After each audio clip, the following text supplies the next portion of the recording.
नमस्कार दोस्तों, आज की हमारी किताब का नाम है reality creation and manifestation by Frederick Dodson. Frederick के ये किताब हमें सपनों को हकीकत बनाने की जो प्रक्रिया है, प्रोसेस है ना, वो सिखाती है, जिसके कारण हम अपने सपनों की जिंदगी आसानी से जी सकते हैं। वो कहते हैं कि आप इस प्रोसेस को सुनकर सिर्फ भुला मत दीजिएगा, बल्कि तुरंत अपनी जिंदगी में अप्लाई करना, प्रयोग करना शुरू कीजिए। उनका कहना है कि जो वो कह रहे हैं उसे बिना जाने सहमत नहीं होना है आपको, ना ही तुरंत असहमति जताना है, बल्कि इसे आजमाइए और इसका लाभ उठाइए। क्योंकि जानना सिर्फ एक जानकारी होता है, इंफॉर्मेशन, जो हमारे जिंदगी में कोई बदलाव नहीं ला सकती जब तक उसे बार बार किया नहीं जाता, उस पर एक्शन नहीं लिया जाता, उस पर बर्ताव नहीं किया जाता, उसकी प्रैक्टिस नहीं की जाती, तब तक वो बदलाव नहीं ला सकती वो जानकारी। फ्रेडरिक कहते हैं कि एक पल के लिए अपनी जिंदगी को देखिए। आपने जानकर या अनजाने में कई सारी बातें जो आज आपके पास है ना, उन्हें हकीकत में लाया है। हमारी जिंदगी में हमारे रिश्ते, हमारी संपत्ति, हमारा काम, हमारे दोस्त और हमारा व्यक्तित्व यानी पर्सनालिटी, हमारा स्वास्थ्य, सब कुछ किसी न किसी विचारधारा, हमारे मन की स्थिति, हमारा नजरिया यानी एटीट्यूड, इनके कारण ही होता है। अगर हम इस बात को समझने की कोशिश करते हैं कि ये बातें हकीकत बनने से पहले हमारे मन में क्या चल रहा था, जो आज हमारी जिंदगी में हमारे पास है, उन चीजों को हकीकत में लाने से पहले हमारे मन में कौन से विचार थे, क्या फीलिंग्स थी, तो हम अपने आप इस रियलिटी क्रिएशन यानी हकीकत बनाने की टेक्निक को जान जाते हैं। हम हर वो चीज जो हमारे पास है उसे पाने से पहले क्या सोचते थे और क्या एक्शन यानी बर्ताव करते थे, ये अगर हम जान जाते हैं तो काफी कुछ हमें सीखने को मिलता है, ऐसा फ्रेडरिक कहते हैं।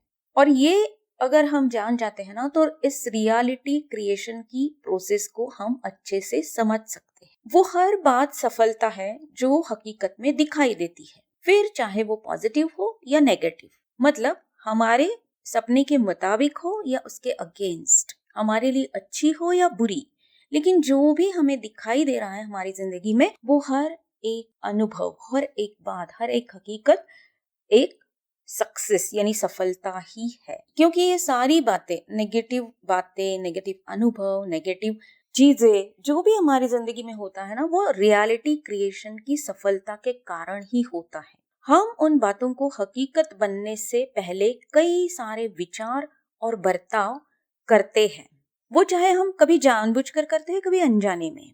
और वो सारे विचार और बर्ताव उस नेगेटिव बातों को भी हकीकत बनाते हैं, जैसे वो पॉजिटिव बातों को भी बनाते हैं। जैसे कि अगर आपका वजन बढ़ गया है तो उससे पहले आपने वर्कआउट, कसरत ना करने की एक्शन की है, काफी समय तक आपने बहुत ज्यादा खाने की, ओवर ईटिंग की एक्शन की है, या लंबे समय से कई सारे इमोशनल इश्यूज को यानी भावनिक तनाव को आप सहते रहे, उन्हें हटाने की कोशिश नहीं की है आपने, तभी जाकर यह बढ़ा हुआ वजन इन सब बातों की वजह से सफल बना यानी हकीकत बन गया। उसी तरह अगर आपका शरीर स्वस्थ और सुडौल है तो वह भी आपके अलग अलग विचार, बर्ताव के कारण ही है। मतलब जो भी हमारी हकीकत है, अच्छी या बुरी, वो हमारे ही बर्ताव के कारण है। ज्यादातर सभी इस बात को जानते हैं, समझते भी है, बस अमल नहीं कर पाते। फ्रेडरिक कहते हैं कि इसीलिए सपने को हकीकत बनाना उतना ही सरल है और आसान है जितना उन बातों को कागज पर लिखना जो हमारे लक्ष्य यानी गोल के लिए जरूरी है, और लिखकर फिर उन्हें अपने बर्ताव में लाना, उन पर एक्शन लेना। कई बार लोग कहते हैं कि वे उन एक्शंस पर अमल करते हैं, फिर भी कुछ और ही रिजल्ट पाते हैं। ये इसलिए होता है कि एक्शन लेने से पहले हमें डिसीजन यानी निर्णय लेना बहुत जरूरी है। ये निर्णय कि हमें इस बात को पाना है।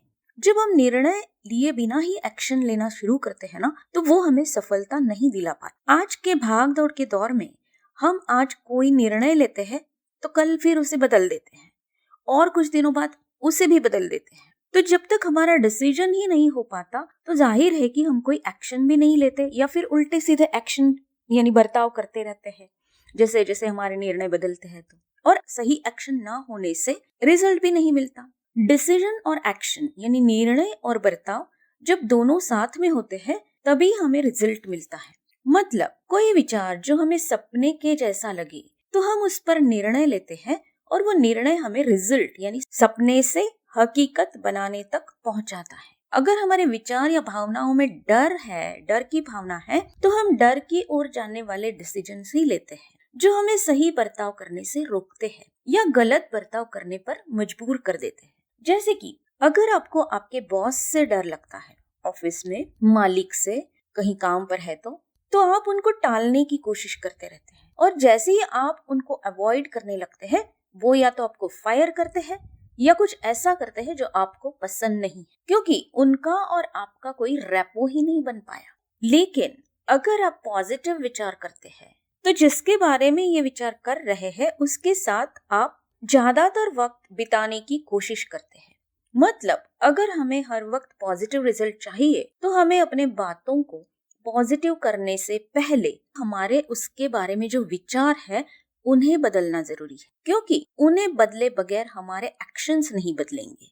हम चाहे जितनी कोशिश करें लेकिन जब तक विचार पॉजिटिव नहीं होते तब तक डिसीजन और एक्शंस में बदलाव लाना संभव ही नहीं और सही एक्शन के बगैर रिजल्ट को पाना संभव नहीं है, क्योंकि एक्शन हमारे विचारों की ऊपरी सतह है और विचार हमारे बर्ताव यानी एक्शन की सबसे निचला तल है। इसीलिए जो तल में होगा वही सतह पर आता है। जब हम विचारों को बदलने के बजाय एक्शंस पर ज्यादा मेहनत करने लगते हैं तो हमारी जिंदगी में संघर्ष यानी स्ट्रगल बढ़ने लगता है। हमारा स्ट्रगल खत्म होने का नाम ही नहीं लेता, क्योंकि निचले तल पर अगर मिट्टी वाला पानी है तो हमें ऊपरी सतह पर भी वैसा ही पानी मिलेगा। हम उस पानी को सिर्फ ऊपरी सतह पर साफ नहीं कर पाते, बल्कि हमें निचले स्तर की मिट्टी को पहले साफ करना होगा, तभी हमें ऊपरी सतह पर भी साफ पानी मिलेगा। आज हम सबको ये बातें काफी हद तक पता है, क्योंकि कई सारे motivational speakers, counsellors, mentors, gurus सारे ही इसी के बारे में बताते हैं। लेकिन ज्यादातर लोग सिर्फ विचारों को बदलने पर ही बात करते हैं, जबकि फीलिंग्स यानी महसूस करना यानी भावनाएं विचारों से भी गहरे निचले स्तर पर होती है। मेडिटेशन करने वाले जानते हैं कि विचार हमारे कॉन्शियसनेस यानी चैतन्य से आते हैं। चैतन्य के पास विचारों को उत्पन्न करने की यानी क्रिएट करने की, उन्हें छोड़ देने की यानी रिलीज करने की, या उन्हें पकड़े रखने की यानी कि उन्हें परमिट करने की क्षमता होती है। इसीलिए अगर हम अपने कॉन्शियसनेस यानी चैतन्य के स्तर में बदलाव लाते हैं तो हमारे विचार, भावनाएं, निर्णय और एक्शन में बदलाव सहज और सरल तरीके से लाना आसान हो जाता है। हमारी एक इमोशन यानी भावना सैकड़ों विचारों को उत्पन्न करती है। जैसे कि अगर हमें किसी पे गुस्सा आता है ना, तो हम उसी गुस्से के कई सारे विचार कई देर तक या कई दिनों तक भी करते रहते हैं। इसीलिए अगर हम अपने गुस्से की भावना को बदलते हैं तो अपने आप हमारे विचार भी अलग तरह के आने लगते हैं। हमारे उन विचार और भावनाओं को हमारे कोर बिलीफ्स यानी गहरी मान्यताएं कहा गया है। फ्रेडरिक इसे सबकॉन्शियस आइडेंटिटीज कहते हैं, अवचेतन की पहचान। और ये सबकॉन्शियस प्रोग्राम्स ही सबसे निचले स्तर पर होते हैं, जिन्हें रीप्रोग्राम किए बिना हम कुछ भी नहीं बदल पाते, न हमारे विचार, न हमारी भावनाएं, न हमारे निर्णय या न हमारी एक्शंस। तो सबकॉन्शियस रीप्रोग्रामिंग क्या है, इसके बारे में मैंने ऑलरेडी एक वीडियो अपलोड किया है, जिसके लिंक मैं नीचे डिस्क्रिप्शन में दे रही हूँ। अगर आप उसे अच्छे से समझ लेते हैं तो ये प्रोसेस जो फ्रेडरिक कह रहे हैं आपको भी अच्छे से समझ में आ जाएगी। जो सबकॉन्शियस प्रोग्राम्स होते हैं ना, वो सबसे निचले स्तर पर होते हैं हमारे मन के, जिन्हें हम समझ या जान नहीं पाते हैं। इसीलिए हम हर बात को हमारे सबकॉन्शियस आइडेंटिटी यानी अवचेतन पहचान की छलनी से ही देखते हैं या समझते हैं, बिना जाने, बिना नोटिस किए। और ना ही हम किसी बात को वो जैसी है असल में उसकी सच्चाई एज इट इज देख पाते हैं। अगर हम हर बात को जैसी है वैसी देखना चाहते हैं तो हमें अपनी आइडेंटिटी से परे जाकर उसे देखना होगा। जैसे अगर समझ लीजिए कि आप एक डॉक्टर है तो आप हर बात को उसी फिल्टर यानी छलनी के साथ ही देखेंगे, वो भी बिना जाने। जैसे कि डॉक्टर होने के नाते आप ज़्यादा बीमार नहीं होंगे, क्योंकि आपके अवचेतन में एक बात पक्की है कि मैं बीमारों को ठीक करती हूँ, तो मैं बीमार नहीं हो सकती, और ऐसा ही होता है ज़्यादातर। इसीलिए अगर हम बाहरी बदलाव चाहते हैं तो सबसे पहले हमें अपनी आइडेंटिटी, कोर बिलीफ्स और डीप इमोशंस को बदलना बहुत ज़रूरी है, क्योंकि हम ज़्यादातर बाहरी बातों को बदलने की कोशिश करते हैं जब भी हम जिंदगी में बदलाव चाहते हैं, जैसे कि जॉब्स को बदलते रहना, पार्टनर्स बदलते रहना, घर बदलते रहना, जगह बदलते रहना, लेकिन इन बातों से ज़्यादा बदलाव नहीं ला पाते, क्योंकि हमारी सबकॉन्शियस आइडेंटिटी यानी अवचेतन पहचान यानी मैं जो है वो तो वही रहती है, और यही मैं जहाँ भी जाती है उसे पुराने तरीके के विचार, भावनाएं और एक्शन को ही दोहराती रहती है, जिसके कारण कोई मनचाहा बदलाव हम नहीं ला पाते। इसीलिए कई बार कोई इंसान जी तोड़ मेहनत करने के बावजूद भी समृद्धि यानी पैसा नहीं हासिल कर सकता, और कोई बिना ज़्यादा मेहनत किए आसानी से सहज समृद्धि को पा लेते हैं। ये इसलिए होता है कि हम अंदर में जितना काम कर रहे हैं अपने सबकॉन्शियस आइडेंटिटी को लेकर, उस पे निर्भर करता है कि हम बाहरी चीज़ों को, बाहरी हकीकत को कैसे बदल पाए।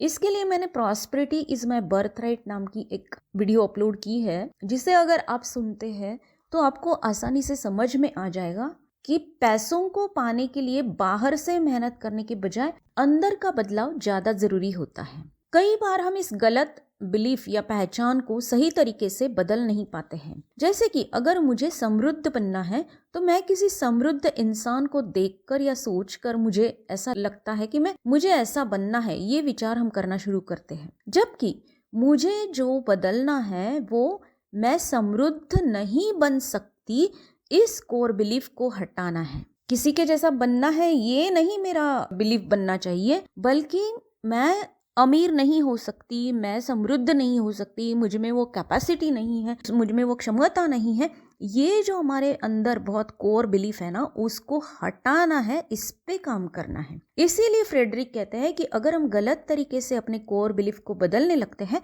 तो भी हम रिजल्ट नहीं पाते, मन चाहे रिजल्ट नहीं पाते, या बड़े स्ट्रगल में फंस जाते हैं। दूसरी इंपॉर्टेंट बात वो कहते हैं कि कई बार अनेक अलग अलग बिलीफ्स यानी मान्यताएं होती है जो हमारे सपने के बिल्कुल खिलाफ यानी विरोध विचारधारा की होती है।